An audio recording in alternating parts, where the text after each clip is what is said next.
Une exposition pleine de charme évoque le peintre des années folles Fujita au musée Mayol. L'artiste japonais devenu français, mort il y a 50 ans, a été particulièrement productif entre 1913 et 1931. Il est alors à Paris et côtoie Modigliani ou Soutine. 200 œuvres témoignent de la diversité du travail de Fujita. Paysages, nus féminins et ses fameux autoportraits aux petites lunettes rondes. Un raffinement de la gouache, délicatesse de l'aquarelle, un dandy un peu oublié, comme Daniel Thompson l'a expliqué à Marion Banchet.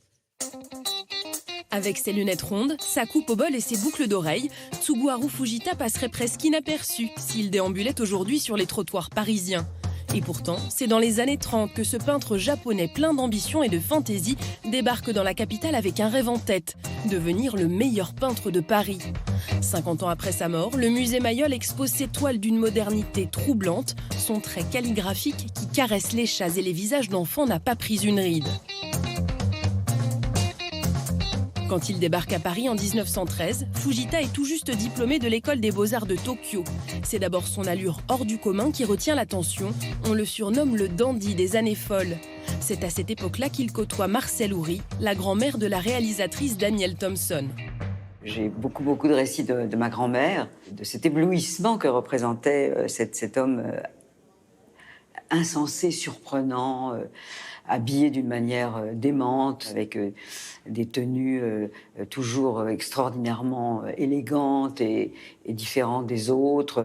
Tsuguharu Fujita s'installe dans le quartier du Montparnasse, au lieu de l'avant-garde artistique. Les années folles battent leur plein et toutes les occasions sont bonnes pour s'amuser. Ils louaient les maisons ensemble à Deauville l'été. Tout ce petit monde-là vivait un petit peu cette vie de bohème chic. Voilà un personnage étonnant. Certains disent que c'est le premier hipster de l'histoire, parce que c'est quelqu'un qui a le sens de la mode, qui comprend également les mouvements artistiques, les mouvements esthétiques. C'est aussi quelqu'un qui invente une image et qui s'invente un personnage. Mais après la fête, Fujita rentre travailler d'arrache-pied dans son atelier. Il peine à ses débuts à se faire une place dans l'art moderne occidental jusqu'à ce qu'il trouve sa marque de fabrique, ce trait très fin. Jamais vous n'employez des pinceaux plus importants. Ni plume, ni crayon. Toujours des pinceaux. Les techniques sont étonnantes aussi, puisqu'effectivement, il va inventer ce qu'on appelle ces grands fonds blancs. Il va travailler quasiment de façon monochrome dans les années 20, avec vraiment une recherche sur le coloré de la peau, les couleurs très douces, et ces gris colorés également, que l'on va trouver dans ses contours et dans ses fonds. Pour cela, le peintre réalise des glacis. Il recouvre ses toiles d'une couche très fine de peinture à l'huile peu pigmentée. Il va rajouter dans ces fameux glacis du talc. Le talc a une particularité, c'est qu'il capte la lumière, il la réfléchit. Et cela va donner un effet d'opalescence exceptionnel. Alors ensuite, je prends de l'encre de cygne avec des pinceaux japonais, tout ce qui est plus fin, pour dessiner à l'eau. Durant ces années parisiennes, Fujita côtoie Soutine, Picasso, Modigliani. Ils forment ensemble l'école de Paris. Ce mouvement-là est très divers. Et ce qui les réunit, c'est l'envie et l'aspiration à la liberté. Et cette liberté passe par l'individualité.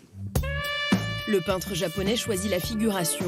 Sous son pinceau, la peau des femmes devient presque translucide et la naïveté de ces visages d'enfants interpelle. La peinture est d'une douceur assez étonnante, mais il y a aussi un côté très éthéré et très fantasmagorique dans certaines de ses figures, et en particulier les figures de l'enfance, qui sont très irréelles et qui rappellent plus le manga. Au cours de sa vie, Tsuguharu Fujita effectuera plusieurs allées et venues entre le Japon et la France. Chez l'un, il insuffle un vent de modernité, chez l'autre, une touche d'exotisme.